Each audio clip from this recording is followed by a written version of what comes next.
way to get to it. All right, so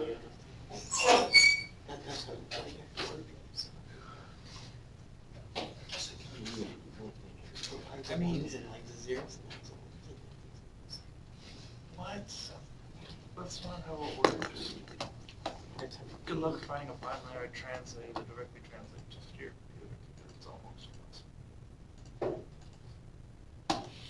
okay, so let's talk gravity for a second here. So I want you to tell me what happens if I take this pen and I just open up my hand and release it. What's it going to do? Fall. It's going to fall. Yeah. How come? The upward side. Okay, I mean we can quantify it pretty well now, can't we? Right? Because there's an acceleration. We know what the pseudo constant is, about 9.8, but we could find it if we just knew the mass of the pin, mass of the Earth, and the distance between the pin and the center of the Earth. We could calculate an acceleration using universal law of gravitation, right? So we can describe that. You could even tell me stuff like how fast is it going when it hits my hand, right? With some kinematics. Agreed? How long does it take to get to the ground? You can do all that stuff. Okay, so once again, I'm just going to ask you that same question again, though. Why is it falling? Because of gravity. What's gravity? Attraction. Force of attraction. Okay, it's a force. It's a force of attraction, so it's a force. All right. Okay. What's that mean?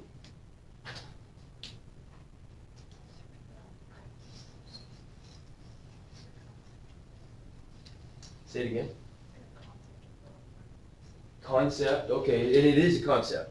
We talk about a force field as being, and a force is a weird concept if you think about it. It's action at a distance, right? So how can there be something causing this to accelerate when there's nothing touching it, right? That's a pretty bizarre concept. I mean, there's nothing, no strings attached, no cables. I drop this thing and it falls. It accelerates. It's a force. Okay, we'll accept that. It's a force, but so what? What's causing it to fall? I mean, what's the mechanism there? You can describe it. You can call it gravity, but I want to know, what do you think causes it to happen? What's the mechanism behind this? Attraction. Attraction. We can describe it as an attractive force, sure. But once again, I mean, that's just telling me what it is. It's not telling me why it's happening or how it's happening. You can quantify it, but that's different than telling me why it's happening. Two objects in space, They want to go towards each other. Why? because physics. Because physics. I mean, do you get my point, though? You can tell me all this stuff, but it's not telling us a thing about why it's happening. It just describes how it happens, right? Newton did nothing to describe why it happens. At that time, people just accepted that, based on probably religious principles, that it's just the way it was. But we can do better than that now. We actually know, and to say we know this, we know it, and we can understand it to some degree. We can ascribe a mechanism to it, but it's a little bizarre. It's not something you can directly see other than the effect of it. But anybody want to one more try at this? Why is it? Mechanism. Why is this thing falling down? Why doesn't it fall up? Why doesn't it hover there? Well, no, it could go up. Pen can go up. Say it again. That would be away. It would be away from the Earth. It's got to go towards the Earth. Okay? Here's the reason why, and it's a little strange. When I drop this thing, it's really, there's a manner of thinking about this where it's not accelerating either. I don't want to get into that today, but I actually think that's the preferred way to think about this, is it's in an inertial reference frame. It's not accelerating. But the Earth is, in a way. And I'll fill in those blanks later, but for now, let's just take first step. Let's assume this is to some degree just a matter of semantics, that this is accelerating down towards the center of the Earth. What's really going on there is it's being impacted by the warping of the space-time continuum because of the mass of the Earth. Okay, and that's actually what it is. Einstein informed us about this. People had no idea prior to Einstein, they had no clue that that's what was happening. They had no idea that there even was such a thing as the space-time continuum that was meaningful. But that's what's going on. There is a warping of the space-time continuum that causes that pen to literally just slide along a surface. It's sliding along a four-dimensional surface into a gravity well. That's what's going on. That's difficult to visualize, but fortunately, it can be done. And here's one way to do it. I got to introduce you to some, now you probably didn't know about these guys, but they're here. They don't often come out. But there are some little guys that live in this. Here's the part that we can see, but there is a two-dimensional universe sitting up here in the plane of this board called Flatland. And Flatlanders, there's a Flatlander right there. That's Mr. Blue. Mr. Blue is a two-dimensional entity that lives in this two-dimensional universe. Every once in a while, they'll come out to play, and we can see them. Then it just so happens, fortunately, that the plane of this two-dimensional universe is coincident with my whiteboard. That's why I picked this room. That's a Flatlander, okay? Let's think about Flatlanders for a second. I want you to try to put yourself in the mind space of a Flatlander. But to do that, we got to think about things in our 3 dimensions first. So, Richard, you're a basketball player. We're going to play a little imaginary trick on you here. So, what would happen if, I mean, when you shoot hoops, you have some advantages. You have some, our brain does a lot to try to give us information about where the hoop is exactly. And with a lot of practice, you're able to gauge exactly the amount of force that you need to exert on the ball to, get good backspin and get some good arc, and you're gonna put it right in the center of the hoop, right? What are some of the visual cues that you get that tell you where the hoop is? Distance. But it's a visual cue. Distance is a quantity that we have to. Small. Okay, the size of the hoop is one thing, right? The size of the hoop. We know this. I mean, if sentient beings were just blinked into existence that had never had a visual existence, and they all of a sudden were introduced to the idea that there's these other visual beings and I can see them, they probably wouldn't have any clue. They might think when you looked out across a vast distance that they were really vastly different sizes of these bipedal thinking sentient organisms we call people. I mean, you guys look pretty big. But if I were to look down the hallway at people down by Warburg, they look a lot smaller, right? They might just, for them, they're not used to gauging that visual clue, to leveraging that visual clue to give us an idea about how far something is away. You do that without thinking, but your brain does. And it took a while for your brain to calibrate itself to be able to do that. They would think that there are some really small bipedal organisms right over there, right? Because they're clearly a lot smaller. Their visual input tells them that. Now we know that means they're further away, and so there's one visual clue. There's another. We almost cheat in a way. What's another one? Height. Height. Yeah. Orientation of the hoop. Okay, orientation. Sure. I mean, yeah, you could, right, okay, so you know that if you could see more of the flux of the circle, if you could see a larger part of the circular rim, then that means, that gives us some idea about angle, doesn't it? If the rim looks pretty much like a line segment, we're pretty far away, or we're right level with it, right? Okay, what about this? That makes it a little tougher, or that makes it a little tougher. Okay. Okay, we cheat. We can triangulate. We've got stereoscopic vision, right? So that gives us a little bit of a, binocular vision gives us a little bit of a clue, because our brains can take the varying information, from one eye and the other eye, and we can make our brain instantly, correlates that with the distance. Now try this, and just try this on your own here. Pick a point like around you, and with both eyes open, reach out and touch that point, like on your desk. Okay, it's easy to do. Close an eye, and now look at another point and reach out and touch it. It's a little tougher to do. It really is. Like if something were hanging in the air and you had to go grab it, you didn't have an idea about the size of it. It's pretty difficult to do with one eye covered. Really easy to do with both eyes, right? And it's even a little bit easier with your dominant eye, but it's hard with either eye. Okay, if that's the only visual cue you have, it makes it tougher, right? So we're gonna play a trick on Richard. We're gonna have him shooting free throws, okay? But we're gonna handicap him just a little bit here. We're gonna put his head in a gentle vice grip. Not gonna clamp down on too hard, but it's just gonna immobilize his head so his head can't move. Because there's another powerful visual cue. As I walk across the front of the room, I mean, I can see that Walt's coming by faster than Lily is, and so that's telling me that Walt is closer to me because he's moving across my vision faster than somebody that's further away, right? So we're gonna put Richard in this gentle vice grip, hold him in place. We're gonna cover up one eye, and then we're just gonna let him kind of get a feel for it and shoot some hoops, right? We're gonna put a black cloth over this structure for a second, and then we're gonna do something tricky. We're gonna wheel in a picture that we've previously taken from the same perspective of the same hoop. Now it's done on matte finish, so there's no gloss on it, right? And we're going to give Richard a vasoconstrictor in his eye, so his eye is gonna be just focused on one plane. So he's not gonna be able to focus in and out, right? and but we're gonna make it just right so it's easy for him to focus on the hoop, right? And so then we're going to slide this thing in.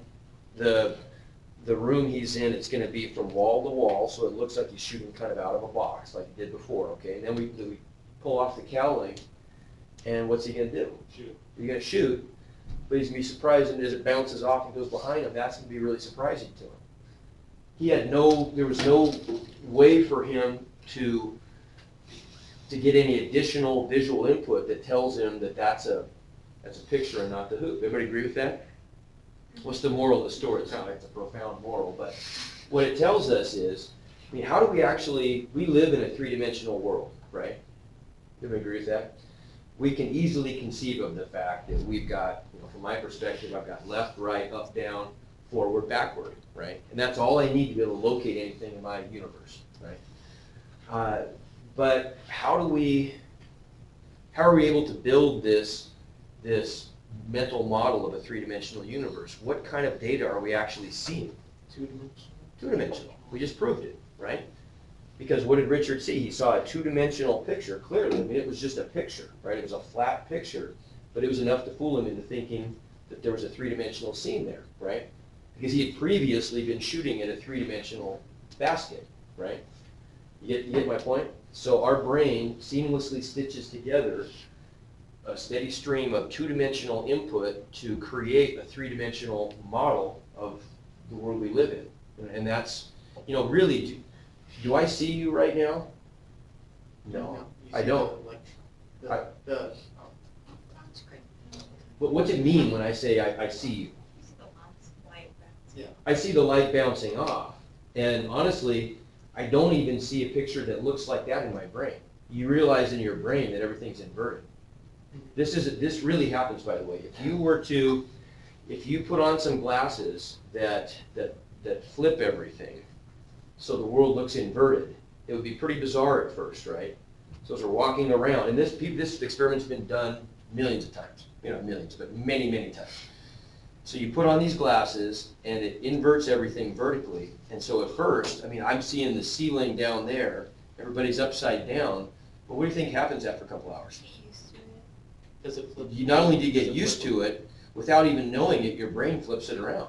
And it starts to look normal. It does. It does. Yes, it does. Wait, and when you take them off, things actually are. What's that? It's not, everything is not inverted though. No, it is. When we study optics, you'll see that everything is What inverted. does that mean? That means that on the back of your on the back of your retina, the picture that's painted on the back of your retina is upside down. Look at a pinhole Are we camera. on the interior of yours, is what I'm saying? Oh, no. Then what, No. then how does it? Because the way it enters in. Like when you look at Your eyeballs. Yeah. So it's actually like this. So there's just two lies going on. They make it two lies So- make a truth in my. Kind of, I yeah. saw this Brain Games thing where they did a similar thing where like it shifted their vision, so like rather than seeing here, they're seeing like. Yeah, you can do it that way too. And after like 15 minutes, whatever, they got used to it, and it acted like normal, and they took things off, and then they couldn't do it.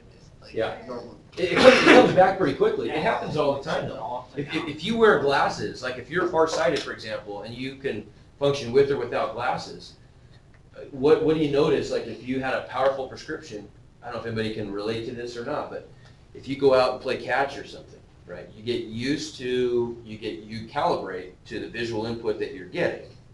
And so you take the glasses off and all of a sudden you start, I mean, things don't work the same.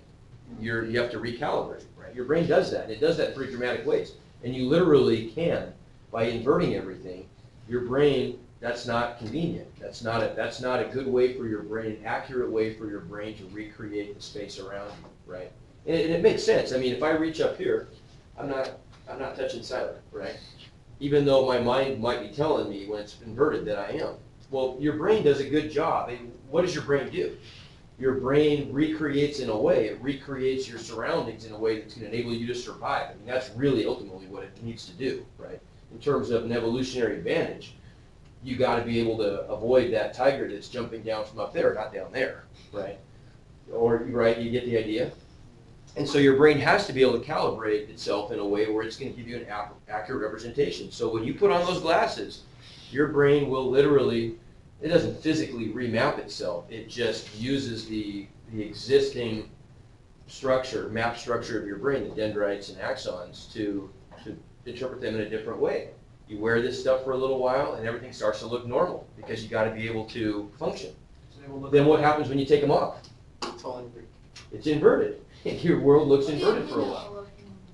I mean, after a while, when you wear these glasses that invert everything vertically, or if they offset things in some direction, like when I'm reaching over here, it looks to me like it's over there, right? And so I keep reaching over here to grab something, and it's not there, but after a while, my brain's going to realize, aha, that's not where it is, and so it's going to sync up where it appears to be with where it physically is. Either or, invert it vertically, offset it, or it doesn't matter. Your brain adapts to it. Then if you take the mechanism off, your brain has already adapted, and so it looks out of sync again. So once your brain has mapped that vertical flip, you take it off, and the world looks upside down for a while. Then it readapts, and it doesn't. But it does that naturally because the image on your retina is flipped. Okay. So anyway, this is kind of a tangent, interesting tangent, but it's a tangent. So we just take this series of two-dimensional representations and we build a framework that represents the universe. Does the universe really look the way that we see it? No. Do I see, when I see blue, is it the same blue that you see? Could be. How would you know? Right? Is it truly blue? Is what I see consistent with reality? Well, how could you even answer that? Right? Because what does it mean to look like something? Think about if you look in a dictionary, what's it mean?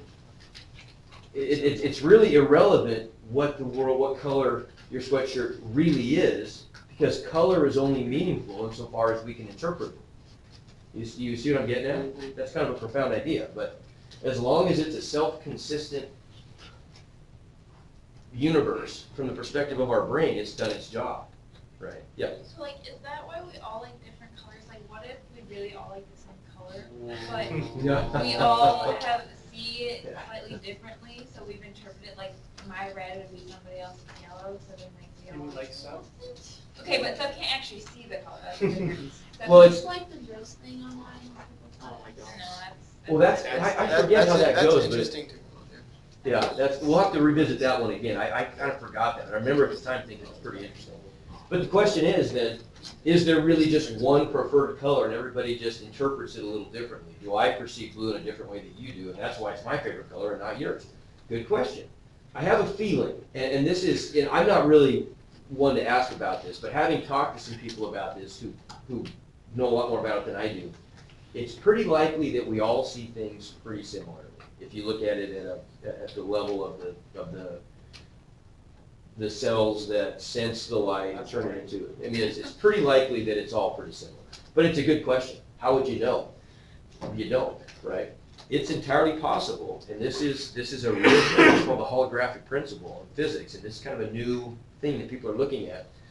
If you take all the information, well, where this comes from, like this is pretty bizarre. If you were to look at the entropy Or even think of it in terms of the information content of a black hole. If you look at everything that falls into a black hole, information cannot be lost in the universe, right? It's a fundamental bedrock law. Information has to still be there, right? But a black hole separates us from its interior completely, right? And so what it tells us then, when you do the math, and it's not really even that complicated math, what you find is that the entropy or the information content of a black hole is proportional to its surface, not its volume. That same thing is true of any manifold. Take the universe, for example. And so if that's truly the case, if there is enough space in a two-dimensional surface to contain all of the information in the universe, physicists are starting to wonder if the universe really is a two-dimensional object sitting on the surface of a higher dimensional entity. And that our brains just interpret, because it's more convenient, we just interpret everything as being three-dimensional. Because it's an easier way to understand the relationship. So does that mean that is a one-dimensional? Well, it doesn't mean anything. I'm not suggesting that we're really living on a toilet paper roll or something, and that it really is two-dimensional. But in terms of the mathematics, it might be that that's the case, yeah. So because it kind of like, whenever you see a kind of a thing of like a space-time continuum, it always kind of looks like a net or. Right, and we're gonna. Or a I'll look at. fabric. I've got some. Does that mean like? We'll get to that. Those questions will be answered. But before we can even start talking about flatland and where we're going to go with this, we're going to run out of time here real soon. How much time do we have? 8 minutes. 8 minutes. Okay, so where we're going to go with this is it's easier for us to understand how gravity functions in a simpler universe. So if you look at something like flatland, it's much easier for us to be able to visualize the types of stretchings and warpings that occur in a space-time if you can see it embedded in your own space. We can't see it in our universe because we fundamentally live in 3 dimensions, and anything beyond that is incomprehensible to us. We wouldn't see it. And you'll be able to make that connection strongly here. But just understand going into this, I know this seems a little strange, but the idea that, once again, your sensory input, really, where do you live? You live in your brain. You don't live in the universe, you live in your brain.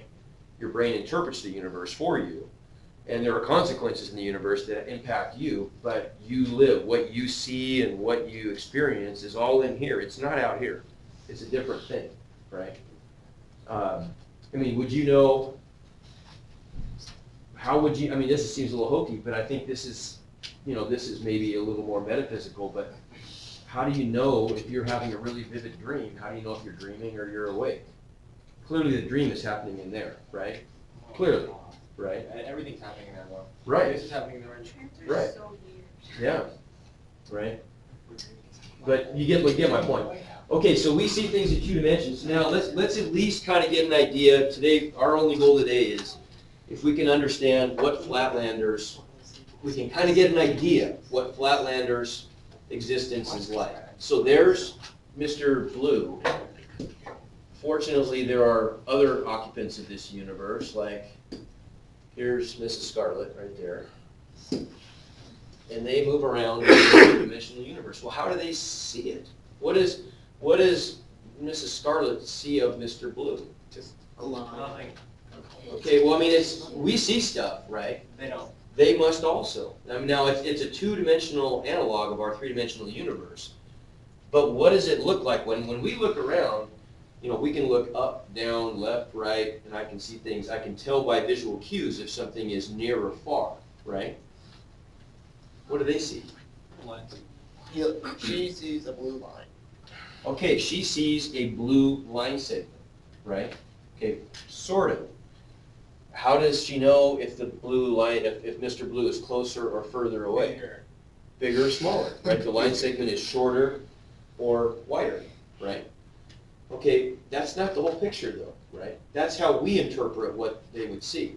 Because if we put our head into the board, we would see, from our perspective, what would their universe look like? Plane. It looks like a plane embedded in blackness, let's say, right? There's just one white line. Wherever I look, I'd see that white line embedded in blackness, right? So we're thinking if Mrs. Scarlet looks over there at Mr. Blue, she's seeing a white line with a little blue segment in that white line, right? But then up here and back there, it's black.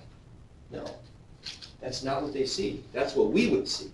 That's not what they see though, right? They just give up. You understand why they can't? They can't. Because they there's don't no view it in thickness in the dimensions. lines. Because even if there's no thickness to it, even if there's no thickness though, what's the black doing up here? Then theoretically, if I held my hand up here like this, they ought to be able to see my hand because it's in that black region, right? No. Well, you're right, but I mean, you see what I'm saying? There's enough information there for them to be able to see something up here, but they can't because that's out of their universe. You can't see out of your universe. You can only see in your universe, right? Everything is completely contained in this infinite universe, right? So they can't see the black and then the white line. You can't understand what they see. You just can't. It doesn't make any sense because for them, all they see is one dimension. We see two dimensions. All they see is one dimension. What's that look like? You can't tell because you see two dimensions. You can see a one-dimensional line embedded in a two-dimensional field, but they don't see that, right? Right? I think they just see one like singular pixel. I mean, it's honestly, it's a fruitless thing to try to do because you're not a flatlander, and so you can't. Understand what they see. Oh, it goes somewhere. I promise you. I promise you. What if This is, it goes the other way? what do you mean? Like a fourth dimensional. Well, that's okay. And there's Yeah. so we're talking about flatlanders. I haven't introduced you to my other friends yet, but I will. Right. Fourth dimensional. Yeah. So right now we're trying to get a feeling for flatlanders. So what would Flatlanders? What's that again? These people have like Obviously, hierarchies. Miss like, Scarlett Sure. is bigger. Sure. Which color is sure. more superior? There's a whole book by Edwin Abbott called Flatland. You guys heard of this? No. It's a good book, but honestly, I didn't even know about. I've just been having this talk in my physics classes forever, and I didn't even know about that book. But the book actually fits along with this. It's much more sophisticated, but it's kind of an interesting book. You gotta check it out. It gives You watch a black hole He was a video. I want to mathematician. get past the first page. Okay, but here, last issue for today then. How could a Flatlander get to know me? I mean, I'm out of its universe right now, but I could intersect its universe, right? Like if I put my hand An through, earthquake. well, If there was a black hole and it created a ribbon. I mean, but what if I put my hand through the It would universe? only see what's That's on right. the. They It would would only see what's So it's gonna see 4 little line segments, right? But if I keep going, it's gonna see, oh, now it's 1 line segment, now there's another little one, now there's just 1, and then there's just 1 as it goes, right? That's how it interprets me. Could we ever give it a picture of what I really look like? I mean, could we say something like, okay, Well, take if they these have- little, how about this? if they Would have- this work? What if I said, okay, take all of these little pictures, right? So here's right now, and I'm gonna move my hand a little further, now take another one. It's like the little pieces of a CAT scan, right? When you look at a CAT scan and you can put all those layers together and stack them up, like each one of these would look like a coin on edge. If you took all the coins and stacked them up to make a hand, right? Couldn't they just say, that's it? But you're putting it through not the dimension though, because there's no thickness to those. You're right. So that I don't understand why you're putting it through. Wouldn't it be that they see on either side of their face because they don't have any dimension of thickness? So therefore, on this side of the screen, they would just see our room as it is. No, they couldn't see our room. They couldn't see our room Would they because, see our room as if it was an image, not as if it was like 3-dimensional? There's no, depth. they can't even see that because their flat light, their flat universe contains everything they have access to, including the flat light rays, right? The light rays, we're assuming light rays can't enter obliquely into this place. Isn't the light coming from the projector? Well, yeah, I mean, for us it is, but in reality, flat light really doesn't exist here. And these creatures, two-dimensional creatures really are up there. No, they're not, but. Yeah, but I